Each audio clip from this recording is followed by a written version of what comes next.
எபிரேயர் 2ஆம் அதிகாரம். ஆகையால் நாம் கேட்டவைகளை விட்டு விலகாதபடிக்கு அவைகளை மிகுந்த ஜாக்கிரதையாய் கவனிக்க வேண்டும். ஏனெனில் தேவதூதர் மூலமாய் சொல்லப்பட்ட வசனத்திற்கு விரோதமான எந்த செய்கைக்கும் கீழ்ப்படியாமைக்கும் நீதியான தண்டனை வரத்தக்கதாக அவர்களுடைய வசனம் உறுதிப்படுத்தப்பட்டிருக்க, முதலாவது கர்த்தர் மூலமாய் அறிவிக்கப்பட்டு பின்பு அவரிடத்தில் கேட்டவர்களாலே நமக்கு உறுதியாக்கப்பட்டதும், அடையாளங்களினாலும் அற்புதங்களினாலும் பலவிதமான பலத்த செய்கைகளினாலும் தம்முடைய சித்தத்தின்படி பகிர்ந்து கொடுத்த பரிசுத்த ஆவியின் வரங்களினாலும் தேவன் தாமே சாட்சி கொடுத்ததுமாயிருக்கிற இவ்வளவு பெரிதான இரட்சிப்பை குறித்து நாம் கவலையற்றிருப்போமானால் தண்டனைக்கு எப்படி தப்பித்து கொள்ளுவோம்? இனி வரும் உலகத்தை குறித்து பேசுகிறோமே, அதை அவர் தூதர்களுக்கு கீழ்ப்படுத்தவில்லை. ஒரு இடத்திலே ஒருவன் சாட்சியாக, மனுஷனை நீர் நினைக்கிறதற்கும் மனுஷனுடைய குமாரனை நீர் விசாரிக்கிறதற்கும் அவன் எம்மாத்திரம்? அவனை தேவ தூதரிலும் சற்று சிறியவனாக்கினீர். மகிமையினாலும் கனத்தினாலும் அவனுக்கு முடிசூட்டி உம்முடைய கரத்தின் கிரியைகளின் மேல் அவனை அதிகாரியாக வைத்து சகலத்தையும் அவனுடைய பாதங்களுக்கு கீழ்ப்படுத்தினீர் என்று சொன்னான். சகலத்தையும் அவனுக்கு கீழ்ப்படுத்தினார் என்கிற விஷயத்தில் அவர் அவனுக்கு கீழ்ப்படுத்தாத பொருள் ஒன்றுமில்லை. அப்படி இருந்தும் இன்னும் அவனுக்கு சகலமும் கீழ்ப்பட்டிருக்க காணோம்.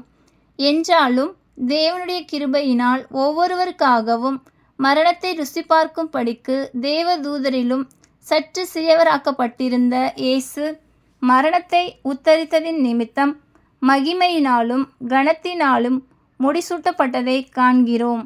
ஏனென்றால் தமக்காகவும் தம்மாலேயும் சகலத்தையும் உண்டாக்கினவர் அநேகம் பிள்ளைகளை மகிமையில் கொண்டு வந்து சேர்க்கையில் அவர்களுடைய இரட்சிப்பின் அதிபதியை உபத்திரவங்களினாலே பூரணப்படுத்துகிறது அவருக்கு ஏற்றதாயிருந்தது. எப்படியெனில் பரிசுத்தம் செய்கிறவரும் பரிசுத்தம் செய்யப்படுகிறவர்களும் ஆகிய யாவரும் ஒருவராலே உண்டாயிருக்கிறார்கள். இது நிமித்தம் அவர்களை சகோதரர் என்று சொல்ல அவர் வெட்கப்படாமல், உம்முடைய நாமத்தை என் சகோதரருக்கு அறிவித்து சபை நடுவில் உம்மை துதித்து பாடுவேன் என்றும், நான் அவரிடத்திலும் நம்பிக்கையாய் இருப்பேன் என்றும், இதோ நானும் தேவன் எனக்கு கொடுத்த பிள்ளைகளும் என்றும் சொல்லியிருக்கிறார். ஆதலால் பிள்ளைகள் மாம்சத்தையும் இரத்தத்தையும் உடையவர்களாயிருக்க, அவரும் அவர்களைப் போல மாம்சத்தையும் இரத்தத்தையும் உடையவரானார். மரணத்துக்கு அதிகாரியாகிய பிசாசானவனை தமது மரணத்தினாலே அழிக்கும்படிக்கு ஜீவ காலமெல்லாம் மரண பயத்தினாலே அடிமைத்தனத்திற்கு உள்ளானவர்கள் யாவரையும் விடுதலை பண்ணும்படிக்கு அப்படியானார்.